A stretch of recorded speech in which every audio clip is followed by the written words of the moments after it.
This is Stirring the Pot with the one and only Don Kincaid, the man who will take you on a trip that you have never been on before, a trip which will give you memories, not just slight memories, but lasting memories. Stirring the Pot with Don Kincaid. Stir it, kiddo.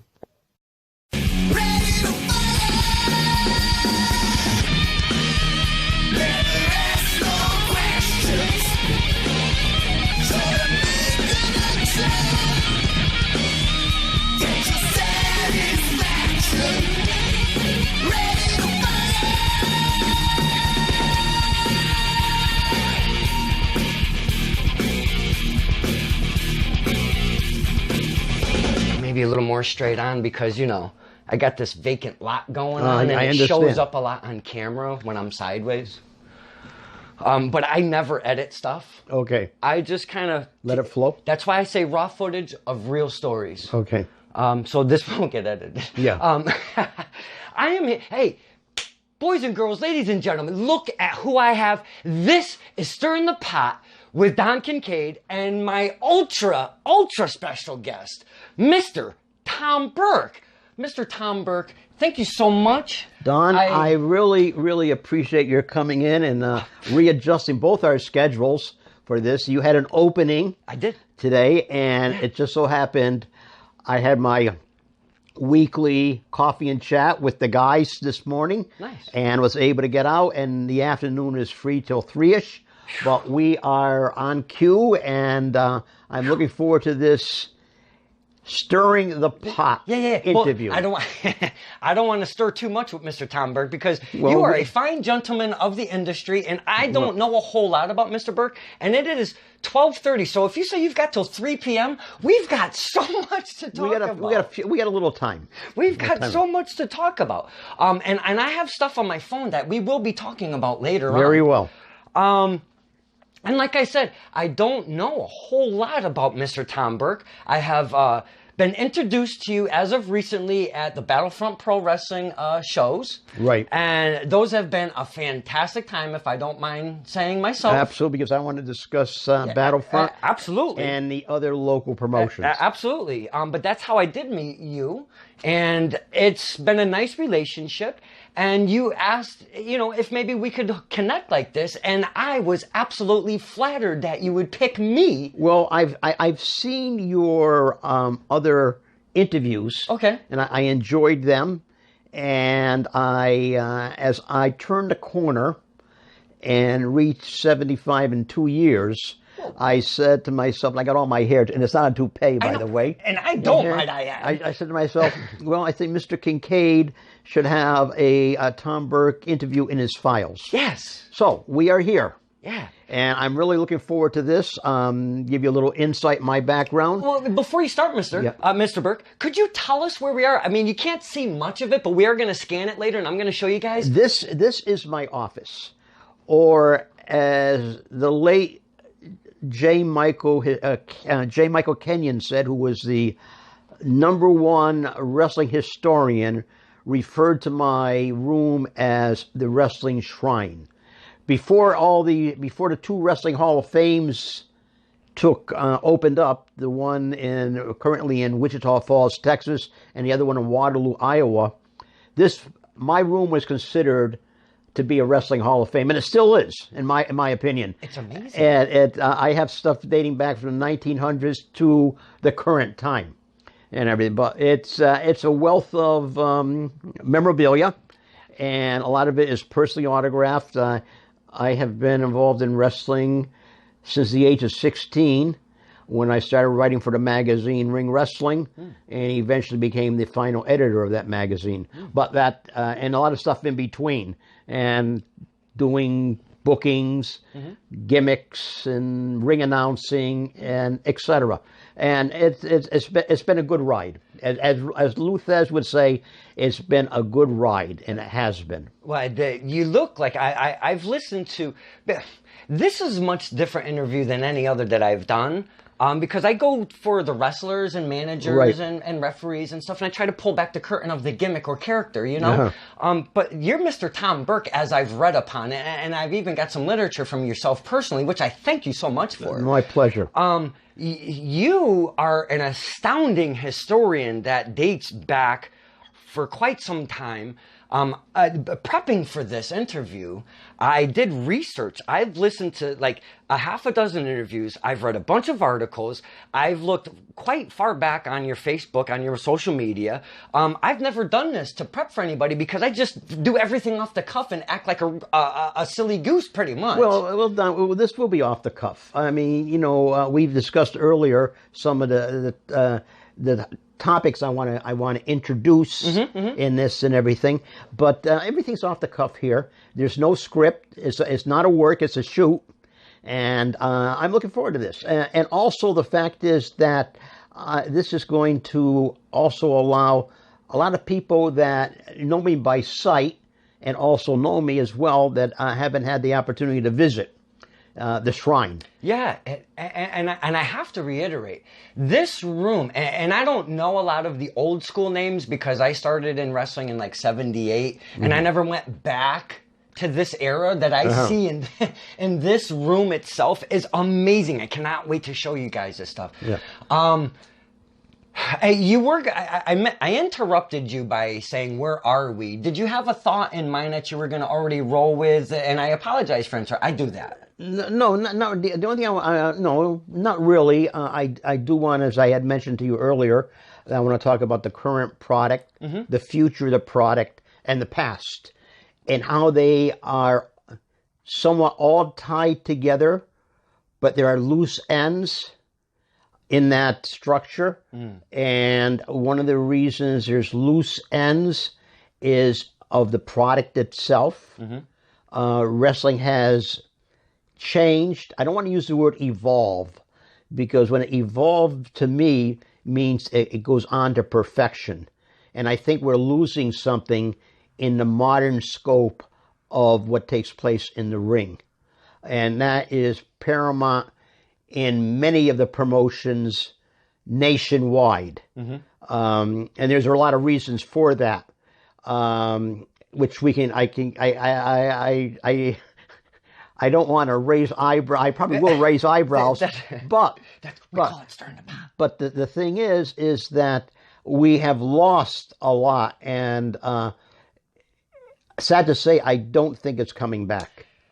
I speak a lot on these interviews of character, the evolution of characters. You know, like Chris Jericho says, you always have to evolve your character to become something else, somebody else, and the fans latch onto that, and you continue that longevity of your wrestling career. But I also speak of storytelling in wrestling. Now, listening to these interviews that you've done in the past, and I've listened to one in its entirety, namely from 2017, and it was a phone interview, and I can't remember the gentleman who interviewed you was on a radio station, and you had a friend that was actually on a phone call as well. You were both going back. I wish see, I'm not very good with names. I am so horrible. So your mind and my mind are two different things. We are the opposite spectrum. You know so much, and I know so little. So let me continue by saying, Matt Wrestling seems to be your go-to because of the old school. Absolutely. I do appreciate the innovation of hardcore to a degree. I do like the aerial as well, because I saw that when I was a kid and enjoyed some of the wrestlers that were doing that and became friends with a number of them, and that does have a place in wrestling. But also in wrestling are things that we don't see anymore: the abdominal stretches, the Boston crabs, etc., the sleeper hold. We never see any of this stuff any longer, which is sad. And that those holds can build up a match and end up getting the fans on edge of their seats, to see, especially when you have two good wrestlers. And we do have a number of excellent wrestlers on the independent scene in the New England area. And we'll discuss some of those names later. And not only in the ring as wrestlers, but outside the ring as managerial staff and everything, which there's several that are very, very good. Now, the one I'm referring to was Wrestling Memories with pro wrestling historian Tom Burke from 6/25/17. And I listened to this in its entirety on the way here, and it was very informative for me personally. If it's something that you would like to do, Google Tom Burke, wrestling historian, and you'll run into some cool interviews, and you'll see some YouTube stuff where it shows this room, and it's really fascinating, to be honest with you. So the storytelling is something that I like to stick on. Now, some guys will call the guys that do a lot of flips and do move after move after move. There's no covers. There's nothing. They just want that big pop wow factor from the fans for every single move that they're doing.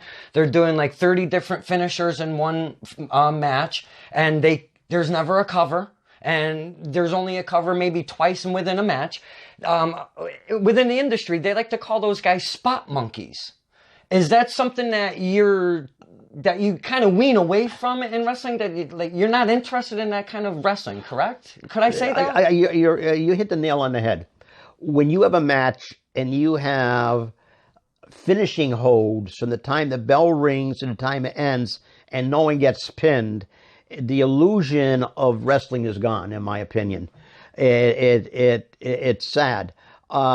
You have a situation there that the believability becomes not unbelievable, but unfathomable.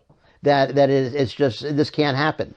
You know, when back in the day when they did like an airplane spin and swirled the guy around and then threw him down the mat, 1, 2, 3. And the winner is, etc. You don't see that anymore. You see a guy doing all sorts of stuff to his opponent and everything, and nothing happens. I have some serious issues with that, and because I come from a different background, seeing wrestling on a black and white TV and everything, and we used to have wrestling on Saturday afternoons at 3 o'clock in the afternoon on Channel 22 here in Springfield. And I thought about you earlier today, Don, after I was thinking about that. We used to have a segment on the night of the wrestling shows, which was at the Holyoke Valley Arena, which would have been promoted on a Wednesday night. There'd be a 5-minute segment on Channel 22 hosted by Sam Menaker right after the sports news, Meet the Wrestlers. Okay. And he would interview the wrestlers who were in the main event or semi-main event for that night.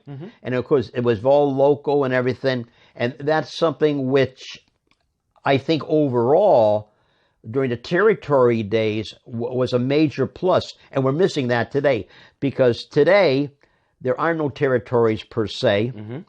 And even the WWE is the traveling Barnum and Bailey coming into town. Maybe that's the wrong terminology to use, but the fans go there, and not in droves like they used to, but that audience that goes to the WWE does not trickle down into the local promotions. When you look at the local promotions, and I'm specifically saying here in my area, you go to all the different shows, and you will see a segment of fans that are at all the shows. And the other fans are not there because they're closed into their specific promotion. We have a total, Don, how many promotions do we have in the greater Springfield area? I mean, I couldn't even count, but I'm just going to take, because you probably know, because you're a historian, I am not. I'm going to have to say, because there is a plethora of wrestling right now, I'm going to say maybe a dozen. You're absolutely right. 12 locally owned promotions, with another 3 promotions that are the traveling promotions. The traveling promotions being in WWE, of course, actually 4, with the new group AEW, which is coming into Boston. You also have Big Time Wrestling that's coming into Enfield. Yep. And you also have Northeast Wrestling, which recently ran in Holyoke. Yes. But just to give you an idea as to the local promotions in our area, you have to excuse me because I have to write these down because my memory is not that great. Please. Battlefront is the #1 promotion in the area for drawing crowds. They draw over 300 per show. They're going to have a split group called Battlefront Extreme. Pioneer Valley Pro Wrestling, Western Mass, their sister promotion, Blitzkrieg, Test of Strength, New Age Wrestling, and there's a new group that's going to debut tomorrow in Gardner, Mass, 01 Northeast, which is run by by Anthony Green, one of the top personnel in wrestling today, in my opinion. And that's a subdivision of 01. Exactly. And that is going to be in Gardner, Mass. HAWA, that's Hispanic American Wrestling Association. News, New England Wrestling Superstars. ICE. And you have one promotion that is on hiatus, and that's Kevin Landry's Pro Wrestling Combine Promotions. Also, I should mention, too, Sheldon Goldberg from New England Championship Wrestling may be coming to the greater Western Mass area in the future. So if you throw him in, you have another promotion that'll be, and Sheldon would probably be considered more of a traveling promotion. I don't know if he's going to be based out of here or what.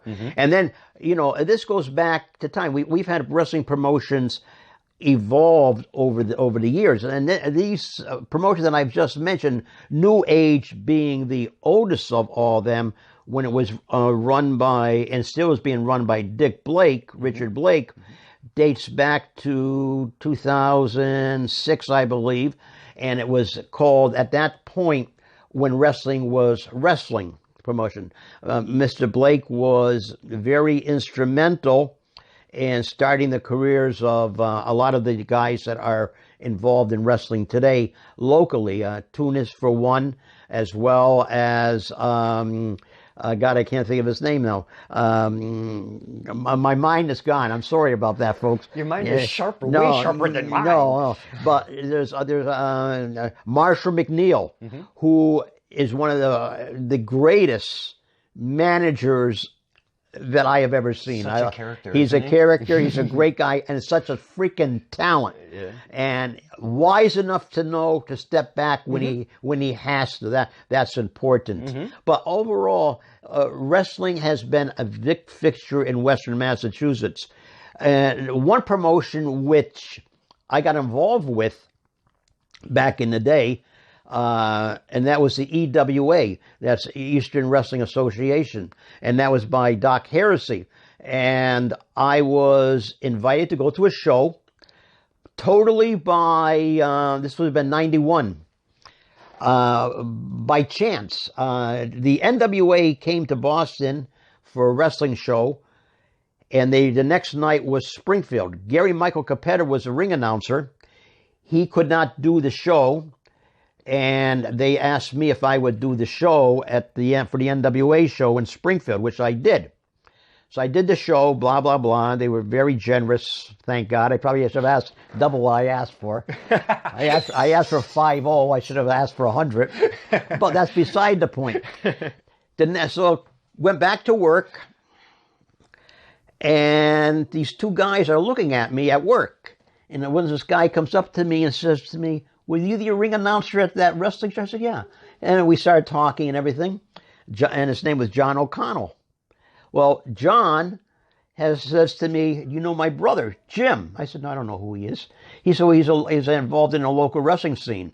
You have to remember, at this point in my life, I was separated from the local wrestling scene. I was more concerned, and I was heavily involved in the Cauliflower Alley Club at that time. Okay. Because I was on the board of directors, and we were also running a reunion here in Springfield.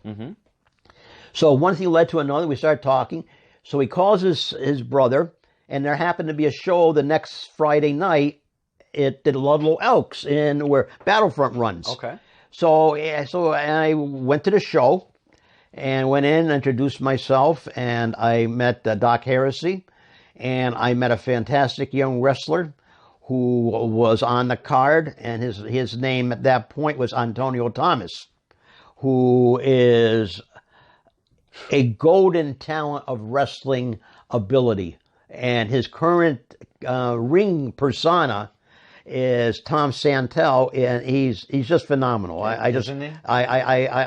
When I see him, it puts me in a time machine. It really does. As well as several other guys we'll mention later. Yeah. But anyways, one thing led to another. I was welcomed, blah, blah, blah, and all that. Of course, they didn't know who I was at all because I had been out of the local area for so many years. So it happened that his shows ran on my days off after I retired. Well, I was retired, so I go to the shows. I did commentary and helped out, blah, blah, blah. And it was a lot of fun. And I got to meet the guys and everything. And it's been a wealth of a void that I was missing in my local wrestling scene.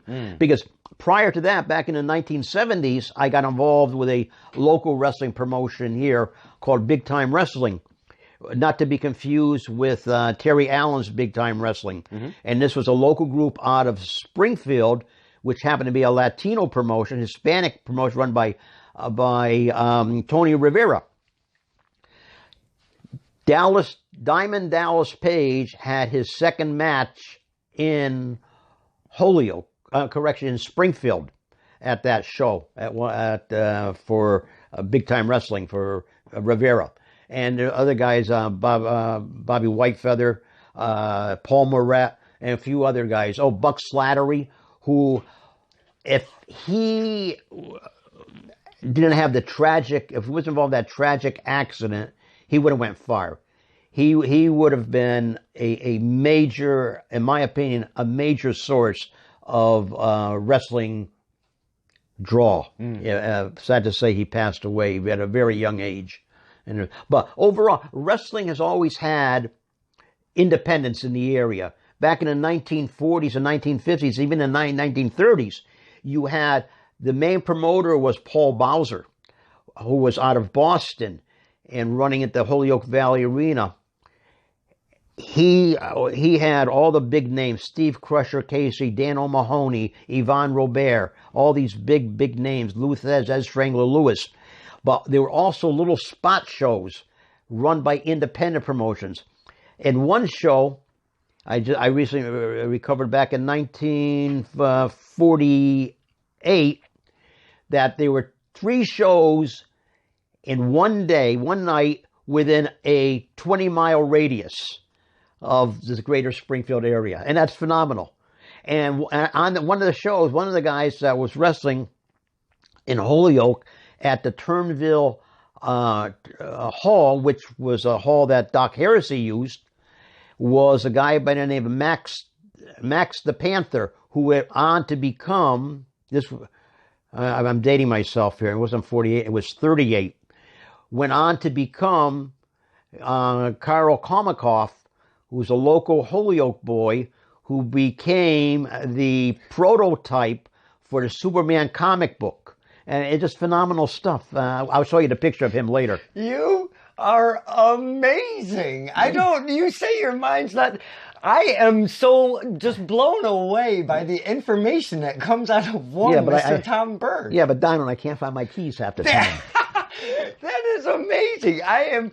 I'm probably blushing. I am just so tickled pink to hear you talk. I love how you just... the facts, the names, and how they became, and where it was, and the year, and the day. I can't remember that crap. No, I don't even remember the last Battlefront event. Well, I mean, come on. Well, it's interesting. I love the old time stuff, and I had an experience when I was still working at the post office. Had a phone call from a girl I went to high school with, and I haven't spoken to her since probably graduation. So I'm talking like 40 years. And she says to me, "Tom, are you still involved in wrestling?" I said, "Yeah, I am. Helen, I am." And she says, "Well, my son works at a retirement home, and there's this woman who says she was a girl wrestler. I said, really? And I said, what's her name? She gives me her name. Doesn't ring a bell at all. And I said, would you like to meet her? I said, you know what? I got Thursday, Fridays off. I'll set it up. So I go to her apartment. I meet her. And we start talking. And then she brings out a scrapbook. Oh, boy. And I'm going through the scrapbook. I'm freaking amazed. And I'm going crazy here because she wrestled in the 50s. And she wrestled for Tony Santos and also my hero, Jack Pfeffer. Well, I went nuts, and we started talking about wrestling and the wrestlers. And she, of course, knew the fabulous Moolah, who was also part of the Pfeffer crew at the time. I get home, I call Lillian. I said, Moolah, I just met this woman, Gloria Allen, who wrestled as Stella Novak. Now, if they had told me her name was Stella Novak, it would have clicked. Okay. But Gloria Allen just did not. And Moolah went nuts. Called her right away. The next thing I knew, my next meeting with her, a week or so later, we went out for coffee, was that she was going to Las Vegas to attend the Ladies International Wrestling Association convention. Moolah was there, and so they went, and it was just great. And Moolah hasn't seen her like in 40-odd years. Really? And maybe, unbelievable. And you brought those two together. Brought those two together. Yeah, that's amazing. And only because this gal Helen remembered I was into wrestling. Into wrestling. And I was a lone soul in school because nobody else was into wrestling at the time. Right. But for some reason, she remembered. Wrestling being accepted, again, I go back to your interview that I listened to. Wrestling being accepted back then is almost kind of similar to still nowadays. I mean, but it's a little more accepted, to be honest, because it's so more commercialized. It's more mainstream today. Within the framework of the greater population, but even though it's probably more accepted in a sense, it's recognized. Right. Back in the day, you would have weekly wrestling matches in various venues across the country, 5-6 days a week. Sometimes even some promotions ran 7 days a week. Wow. And they would give you a prime example: Holyoke, Massachusetts, the Valley Arena, which had a seating capacity of 1,500. Wednesday nights they would run, and they would fill up that arena with 1,000 people. Mountain Park, which ran on Wednesday nights after the Valley Arena burnt down, they would run in the summertime, and you have to remember, Paul, the Valley Arena had TV. Mountain Park did not have TV, and they would draw 400, 500 people in the pavilion there. And with at that point, which you considered non-major stars in a sense, they'd have a few guys on top that were well known, but the rest of the card were, I would not call them independent wrestlers, but wrestlers that did not travel. They were homebound. It's funny that you, well, not funny, but I did jot something down here. I took a snapshot, rather.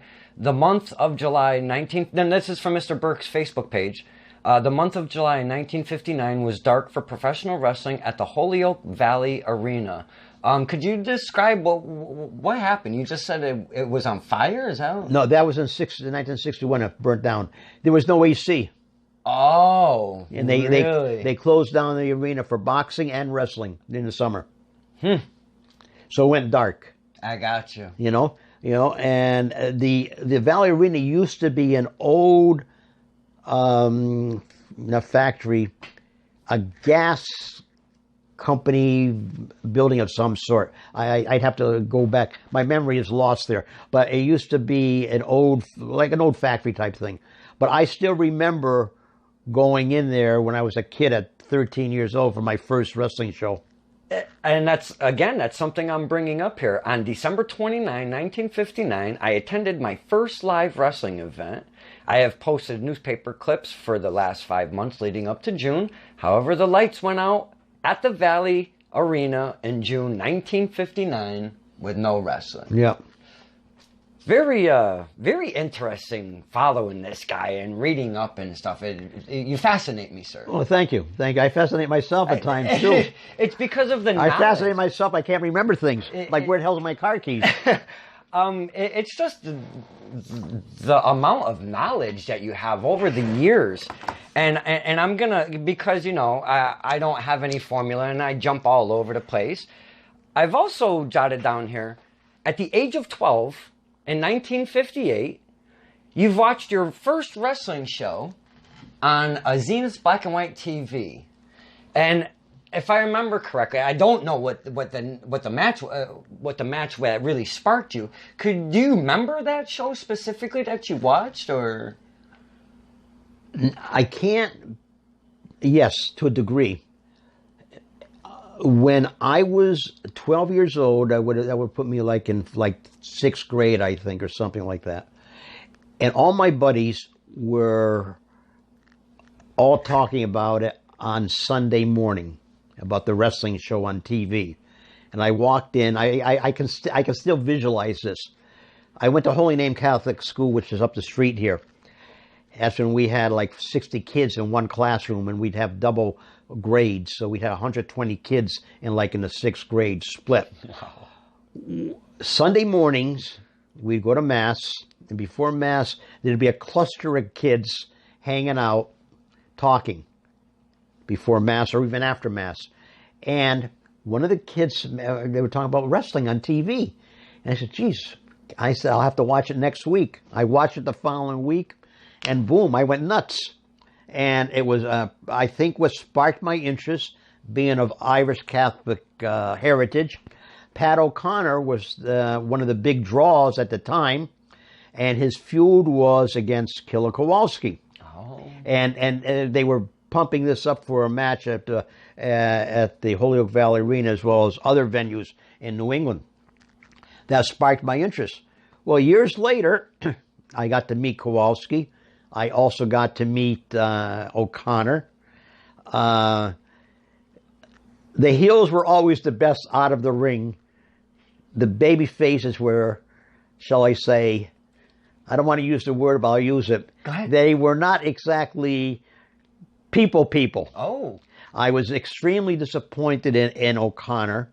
And I had met him years later. And when I'm saying years later, I'm now probably in my 30s when I met him. Mm-hmm.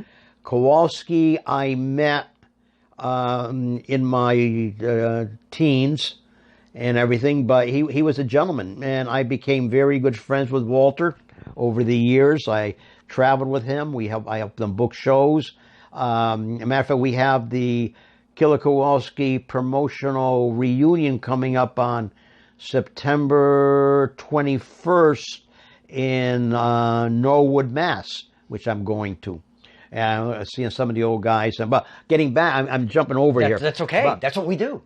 But I got so geared up on that I followed it. Well, I kept on watching it as well as my buddies were. And then all of a sudden, it was like that. It was off the air. There was no wrestling localized, but there was wrestling on channel, I don't recall the number, but it was out of Waterbury, Connecticut on Thursday nights, and it was from Washington, D.C. live. Then there was also wrestling from Chicago that was on Saturday nights at 11 o'clock on Channel 40, and then Channel 8 had a wrestling show out of Indianapolis. And when I would go to Vermont in the summertime to stay with my grandparents up there, I got to see wrestling from Texas and also from Montreal and New York. And Buffalo, New York.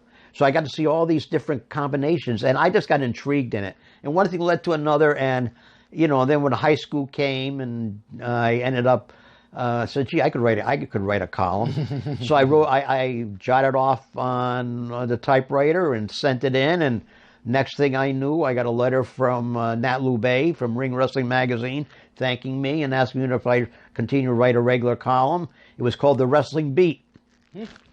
Well, it was, and what I used to do, I had all this information when I was a kid in high school. School would end like at 2:45 or whatever. We would walk down from the High School of Commerce on State Street and past the main library. My friends would continue to go down and catch the bus home. I would alter and go to the library and go to the periodical room, which had all the out-of-town newspapers.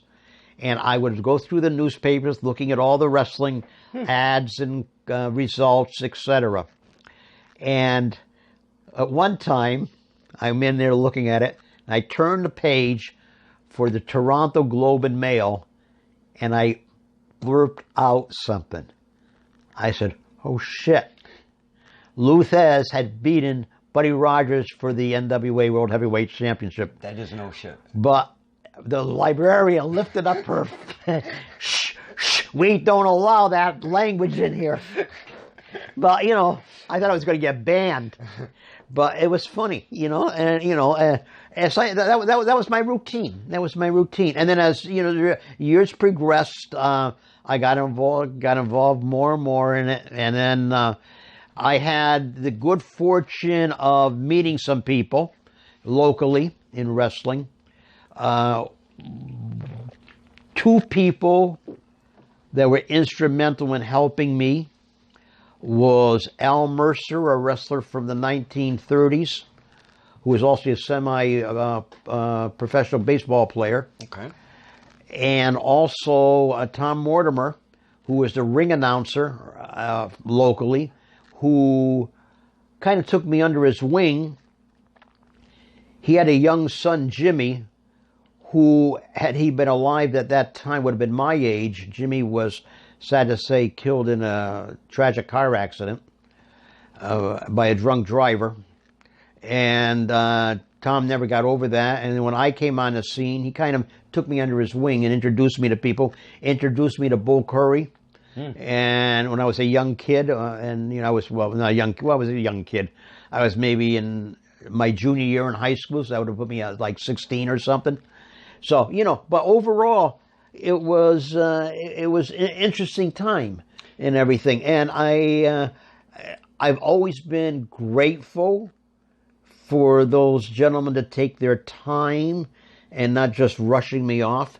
And I've tried to do that in my own life by not brushing people off and everything, not only wrestling-wise, but in other aspects of my life as well, because you just never know who you're going to run into.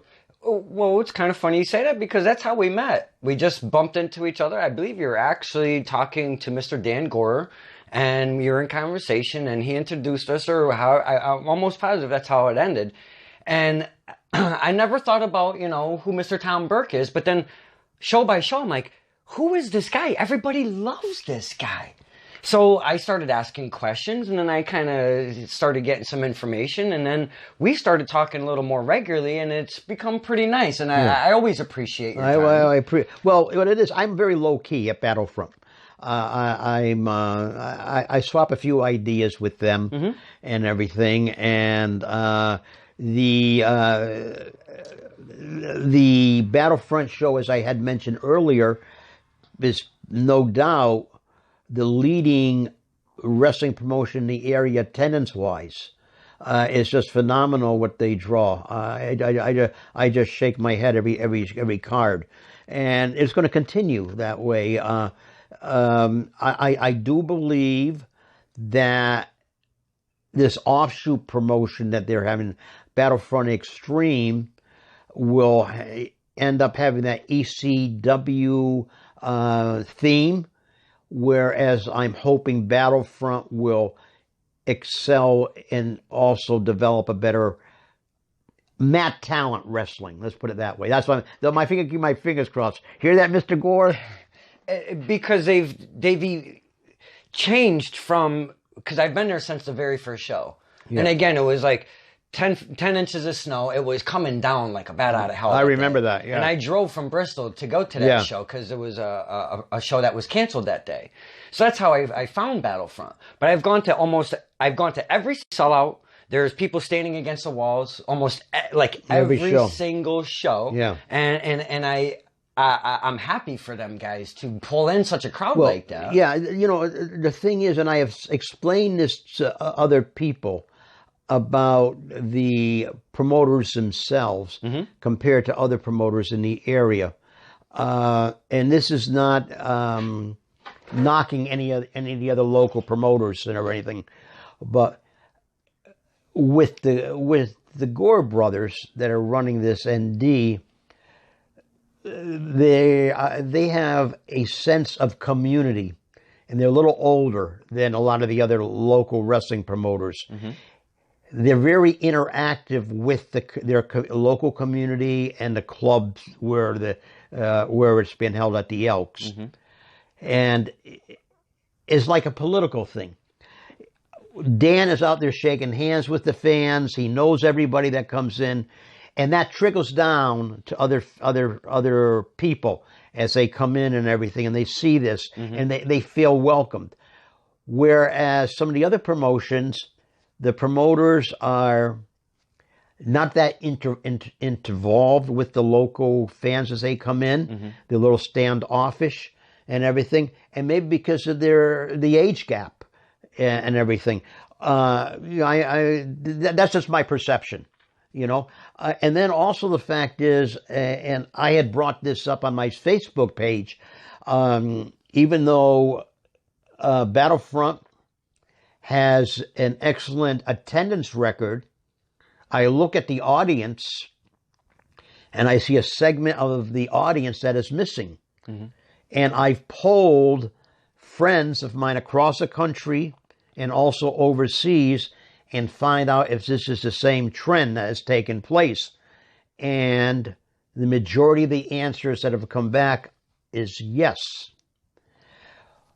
When I was at a show about 6 months ago at a Battlefront card, I was talking to the commissioner, and you know the commissioner very well. And his name is, sir, Leo. Mr. Leo McStubbs. Absolutely. Yes, sir. I was talking to Leo, and I said to the commissioner, I said, Commissioner, what is missing in the audience?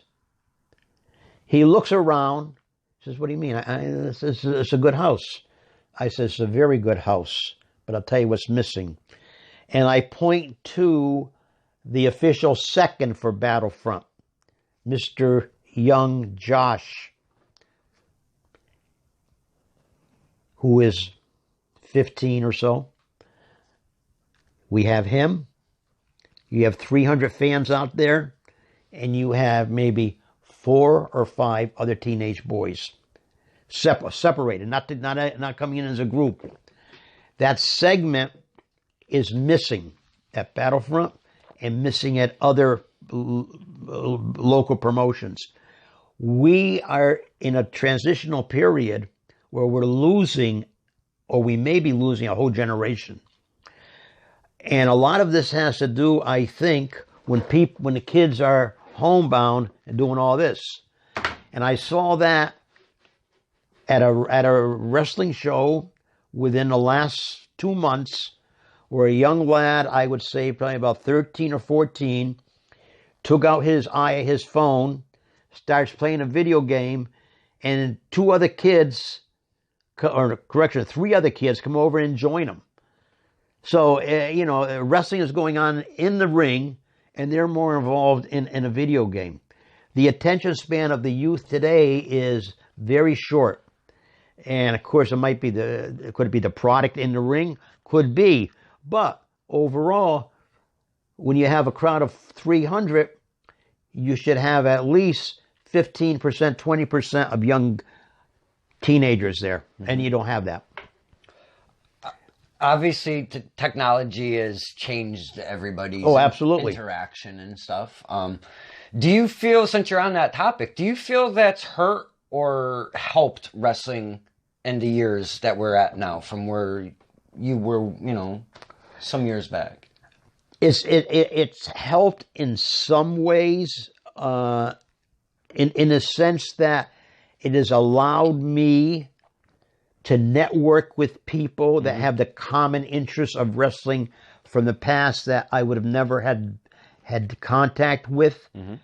When I was younger, long before the internet was up, I had a core group of correspondents, maybe 50 people, 60 people around the world and everything. Today, that's multiple by 1,000 that are on Facebook and everything.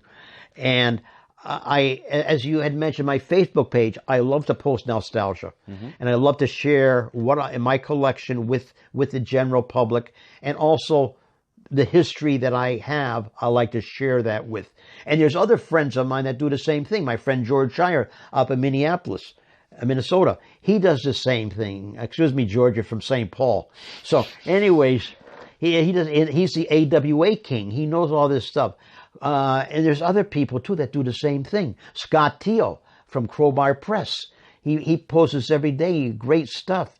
I mean, there's a whole core of guys that do that. But you look at these guys, and they're all into their 60s, 70s for me. I mean, Don Luce, who was 80-something, even though he doesn't have a Facebook page, he does post through emails wrestling history to a select number of people. Still keeping it going into the 80s. Yeah, exactly. I hope to do the same. Again, I'm glad because you speak so eloquently and you have so much information, and I jotted down. Here is a fellow, if I'm not mistaken, a fellow collector named Grown Ass Man. Could you please divulge what's going on with you guys? I'm very curious. The Grown Ass Man, my old buddy in Michigan. Is he a fellow collector? He's a fellow. Okay. Oh, he's got a fabulous collection. Okay. Fabulous collection. I've seen videos of it. Tommy is we have two things in common. Tommy and I do: wrestling for one, and being a veteran. He was career Army. I served 3 years, 66 to 69. So we have that common bond. We have a common bond, of course, of our wrestling interests. Tom is a awesome guy who knows his wrestling specifically in Detroit and Michigan area. Good man. I tried to get him up to visit here when he was up in where was he? He was someplace in New England, but the time frame wasn't right and everything, because the one thing I do love is to have visitors come up from my era. Not saying I do not enjoy visitors from outside that era. I feel you. But it's people I can connect with and everything, as well as other aspects. Matter of fact, totally getting off wrestling for 1 minute. 3 weeks ago, I had a reunion with an old Army buddy of mine who I haven't seen in 51 years. Wow. And he and his wife live in Texas, and they went to Niagara Falls and were doing a Northeast tour. Came to Springfield, and we spent 6.5 hours talking. Wow. About our days in the Army. And I was the commo clerk in the section, and I had the roster of all the guys. And we were just talking about looking over pictures and sharing stories. That's a major aspect of my life. But anyways, getting back to wrestling. That's okay. That could be another segment in itself. Yeah. But getting back to wrestling, the greatest compliment I ever had about my office came from a former World's Wrestling Champion, tag team and singles, Red Bastien, when he visited. When the Cauliflower Club ran its first East Coast convention here in Springfield in '91, Red Bastien came up to the house with Lou Thez and Carl Von Hess. My mistake was not having Don Curtis come up, but I couldn't find him at the hotel. Anyways, the minute that Red Bastien walked in my office, he looked around and he said, This is the Paul Bosch Room. Paul Bosch was the promoter in Houston, Texas, who had a whole house. His whole office was filled with memorabilia. But I've been extremely fortunate in maintaining friendships over the years. And it was very important for me with Red Bastien, because Red Bastien was on the first live wrestling show I ever went to. He was a substitute for Chief Bigheart, who got snowed in Washington. He came up and wrestled, and he wrestled the Sheik, which he lost, by the way. So I did not meet the original Sheik then, but I got to meet him years later. And Bull Curry was on the show. I think about that often.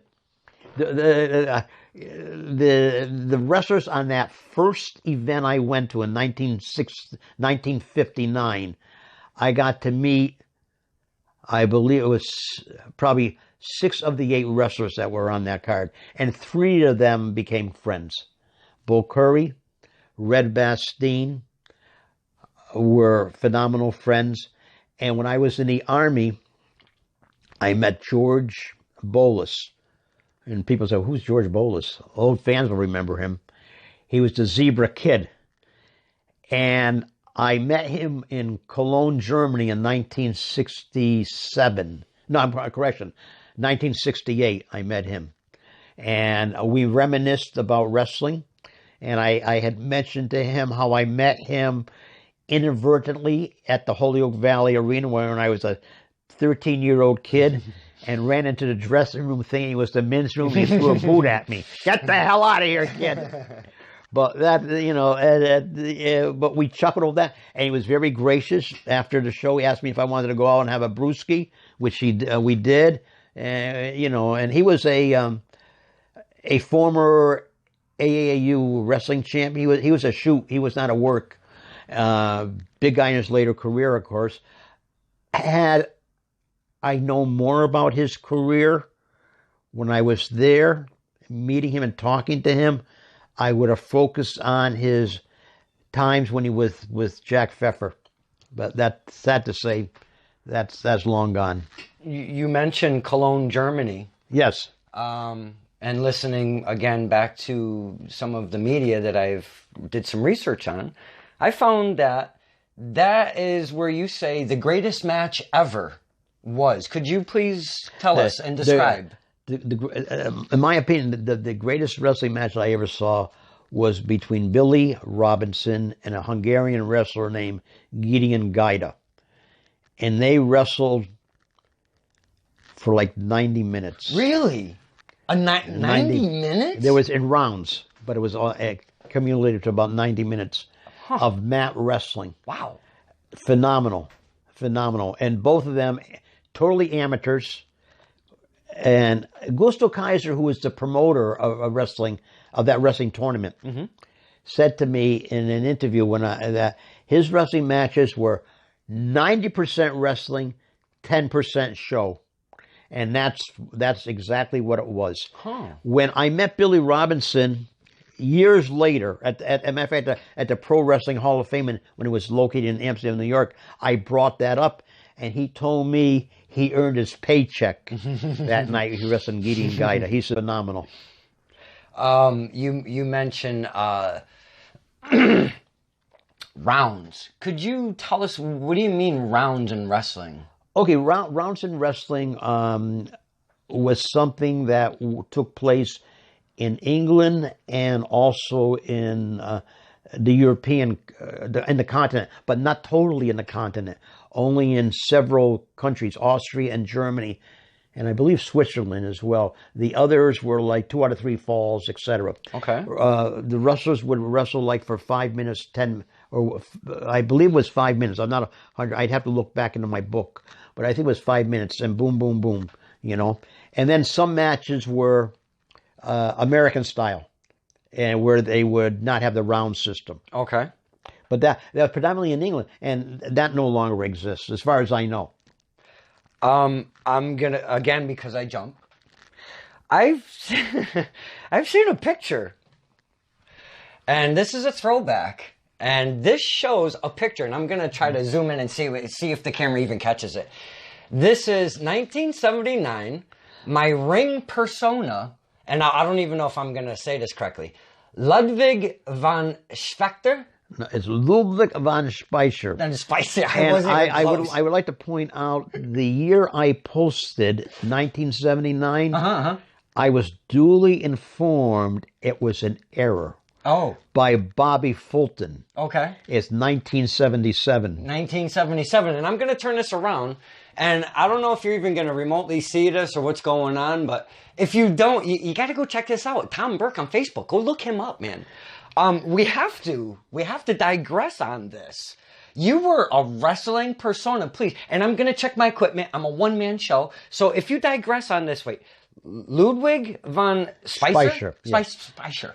Okay, the name came up like this. When I was stationed in Germany, one of the small towns in the area was Speicher, Germany, where my dear friend Floyd and his wife Sarah lived. They were also, Floyd was also in the Army, and he was married, had two beautiful little boys at the time. And they're from Georgia. Anyways, on our days off, we would go down there and we'd have a party at his house. And he lived right by the railroad station. We'd see the train. We'd be drinking the beer and sitting out there on the patio, and cheers, bros, we would say as the trains would go by. But when I got back home and everything, and I always had this idea I wanted to get involved in wrestling in some degree. And it ended up that I got this idea of becoming a wrestling manager. I had been on a layoff from my job, so I grew a little goatee. I had two friends of mine who were also a bit younger than I, but involved in wrestling as fans, etc. And, one of them was Eric Goldenberg, who became a doctor, and Lenny Bernstein, so there were these two nice Jewish boys who had a neo-Nazi manager called Ludwig von Speicher. And not being politically correct today, because this would not go over. You would never, no. It would not go over, especially the commentators. I'm sorry about your grandparents, but... So you did the whole accent and everything? Oh, yeah, absolutely. That's awesome. Yeah. And on the first show, the first show was a singles match with Boris, Dr. Goldenberg, who, sad to say, passed away. And Bobby Fulton was on the show, who has become a lifelong friend and everything. And as you know, Bobby Fulton was part of the Fantastics with Tommy Rogers. Fantastic friend, wonderful person, and totally old school like myself and everything. But we wrestled in West Virginia. I also did some stuff here for the promotions I mentioned earlier, Big Time Wrestling, a couple other places, but nothing major, because I knew that I wasn't going to go anyplace. In a sense, and plus I had a real job. Okay. And that to me was important. Having seen how wrestling was, and especially when I was traveling with the guys, and some of the guys would get big payoffs some days they were less than what I would make a day and everything. And I said, this ain't for me, But in the sense as someone participating in it. But I got involved in it on the other aspect of it. Doing the magazines, etc., doing publicity for guys, booking talent and everything. So it all evolved and everything. And I would not change anything in the world. The only thing I would change is digging into the minds of certain wrestlers that I met. They say don't meet your heroes kind of thing? Yeah. I'll give you a prime example. Luther was very open, but Bull Curry, we would travel on the roads when he was working for Kowalski as a manager and everything, and we would talk about things and everything, and I'd drop names, and he would tell me stories about them.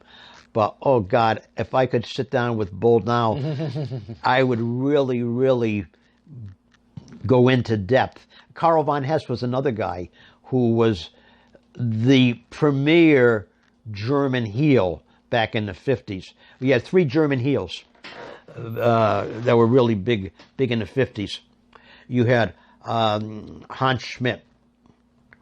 You had von Pappenhoff and Karl von Hess. You had Hans Schnabel too, but Hans Schnabel was more or less on his way out because of getting older. But Karl von Hess used to live his gimmick, and this is the whole thing. And the Sheik did the same thing.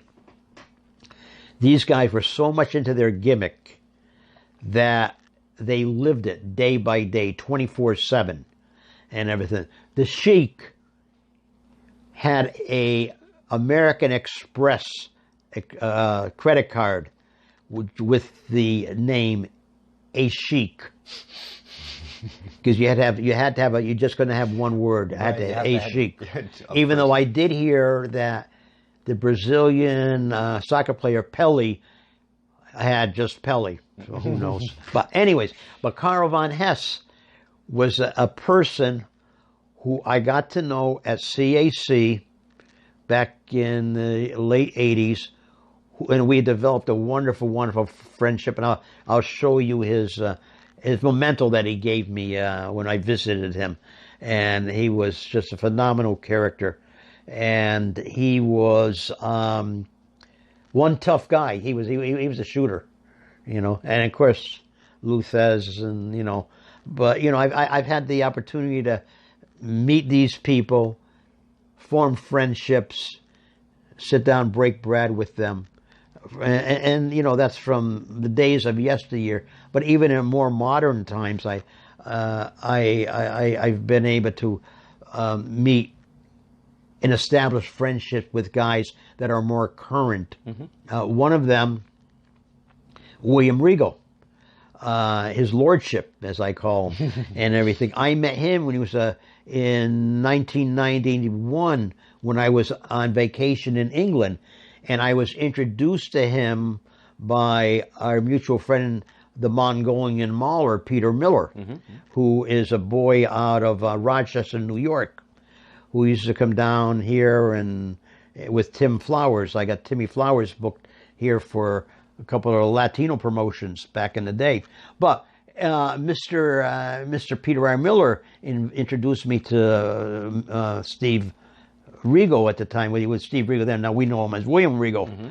But we established a long-time friendship and everything. We talk on the phone several times a year, as well as visiting. He's visited here probably about 4 times while he's been here with the WWE. Nice. And every time he comes up, he always has a tag-along of somebody or other. Of course. You know, and matter of fact, one of the premier ring talents in our local area is in Florida this weekend, mm-hmm. attending a seminar. Mm-hmm, mm-hmm.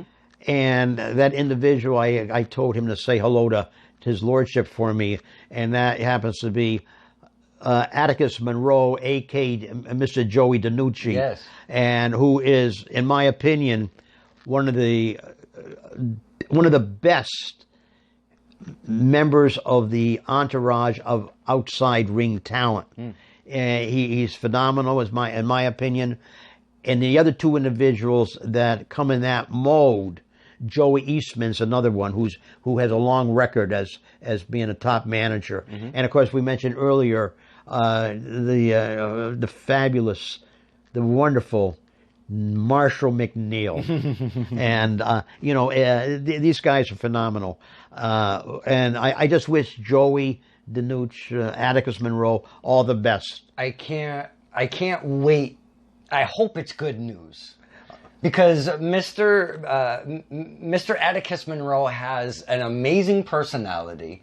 As soon as he comes out, the crowd is already attached. Either way, you know what I'm saying? Oh yeah, he has them. I call him Mr. Showmanship. Yes. I'm going to touch upon a couple names, and then I want to talk about Mr. DiNucci again. You spoke of Mr. Curry. How is it seeing Nick Curry right now, continuing that legacy? Nick Curry is a wrestling gem. He will also transport me back in a time machine as to how wrestling was. He has a major wrestling legacy, but he has the credentials to wrestle either high flying style like his dad or mat wrestling. He's a top flight amateur in college. And Nick is just awesome. And I'm so blessed to have him as a friend, as well as a young guy who, unlike a lot of younger people today in wrestling, does not have the love of the history of the business. Nick will tell me, I said, "What are you doing?" He says, I'm sitting here looking at an old scrapbook from my grandfather from the 1930s. Let me make a side note here as to the Curry collection. Anna Curry, the wife of Bull Curry, told him, whenever you go someplace and you're wrestling, you have to bring back newspaper clippings, programs, photos, anything about yourself or in the wrestling events. They have huge, which are probably like 200 pages each, over the years from the 1930s right up to the 60s. Wow. And everything. It's just phenomenal. That's crazy. Phenomenal. And I'm not sure, I got to ask Fred or Nick this. There was an old-time wrestler, Jesse James, who was out of Arlington, Mass. And he kept a register of all his matches, who he wrestled, the date, the time, what the event ended up winning, victory, loss, or draw. But more important, what his payoff was. Oh, really? You know? And sad to say, he had a flood. He kept everything in the cellar, had a flood, and lost everything. Oh, no. He was able to save the scrapbooks, sad because they were on a high shelf. And he graciously lent me the scrapbooks, and I made copies of them.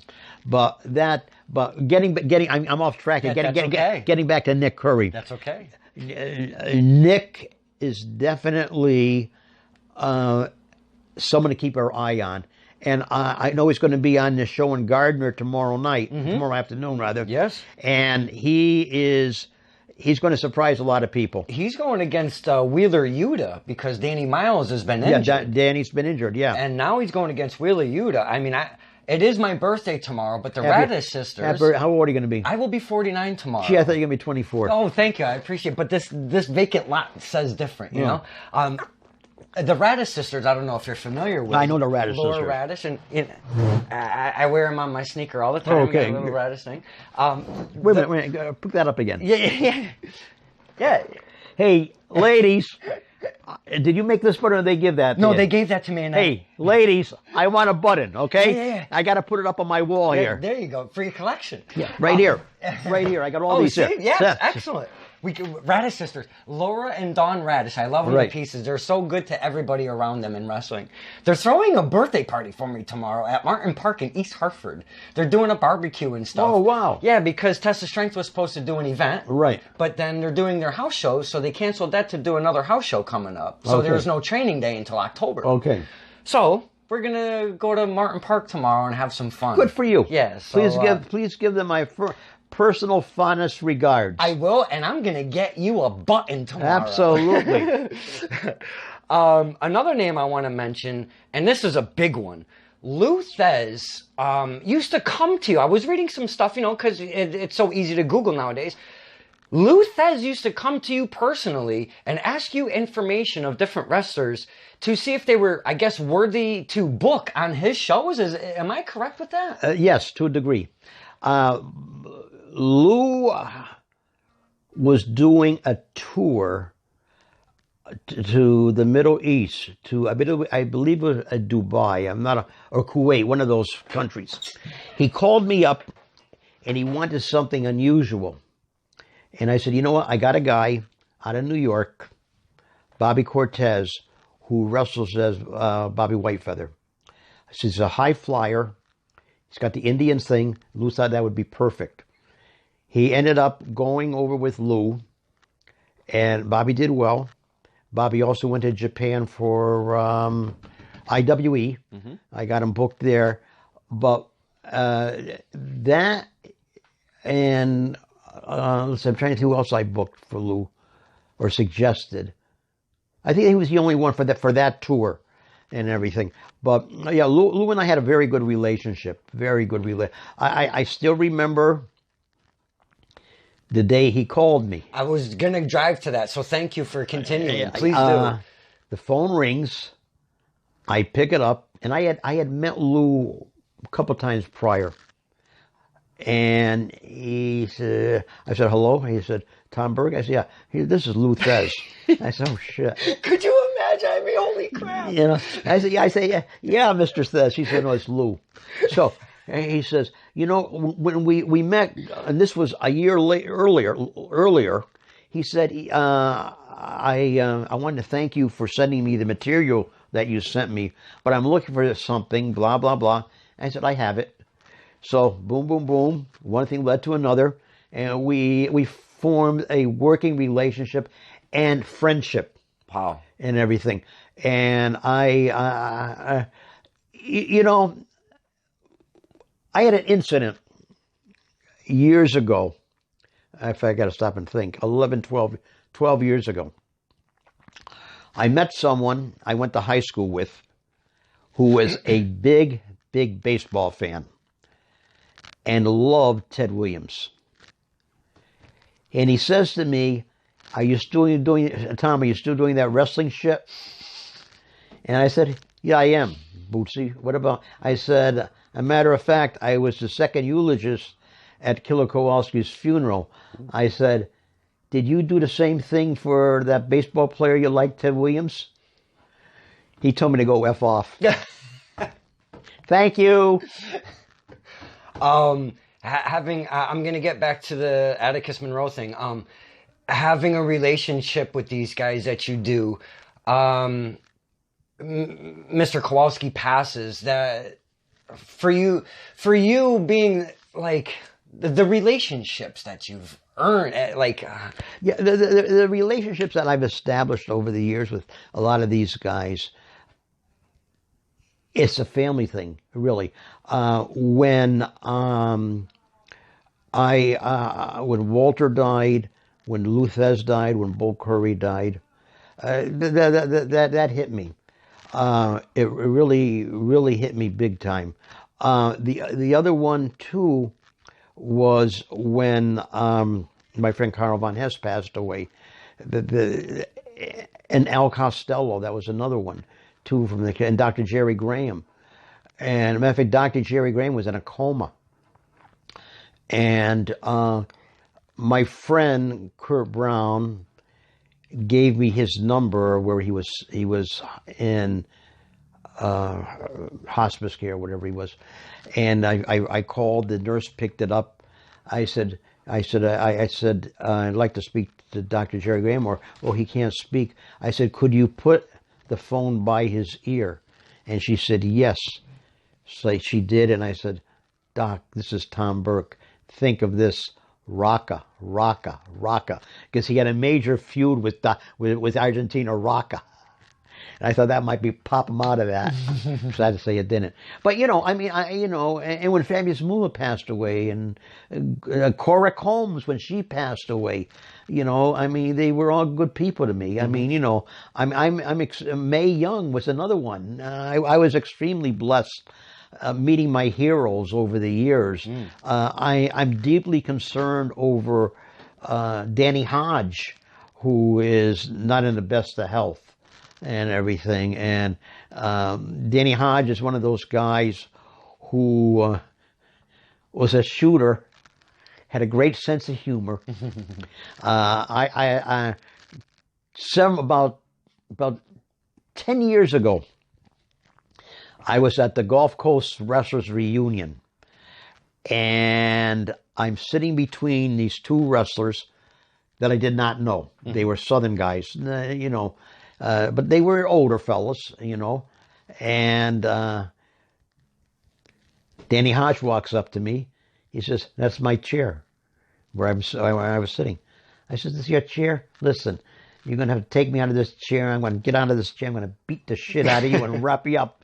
And he goes like this. "Oh, no, no, no." But the two guys next to me, they're looking at me like I'm crazy, and then he gives me a big hug and everything. We stay, then he introduces me to the guys. That's great. But Danny Hodge was good. Danny Hodge was one of the best. I am really, really concerned about his health and everything.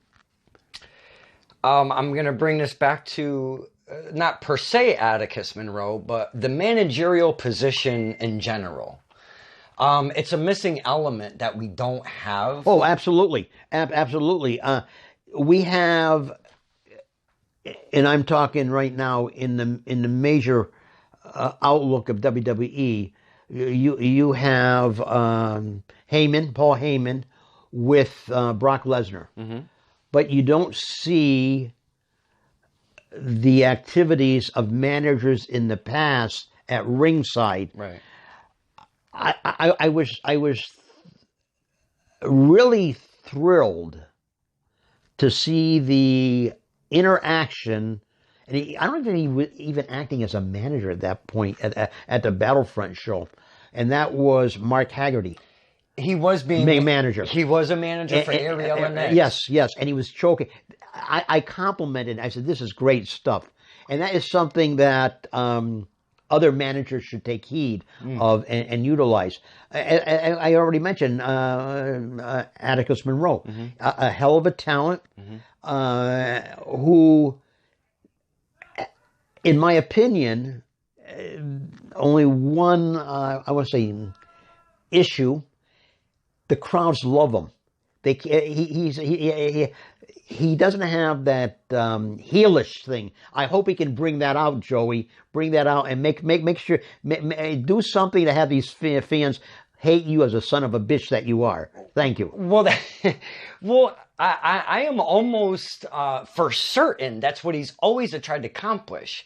But the problem is, I think his personality, people just adore him at times. Exactly. Is the issue. And then when he comes out and he starts choking people, they like it instead of yelling at him. The only one thing that gets me about Mr. Atticus Monroe is what is with the whole stripping of the clothing thing. I don't get it either. I know he gets a rise out of the crowd, and maybe that's the reason. That could be, yeah. But because, I don't...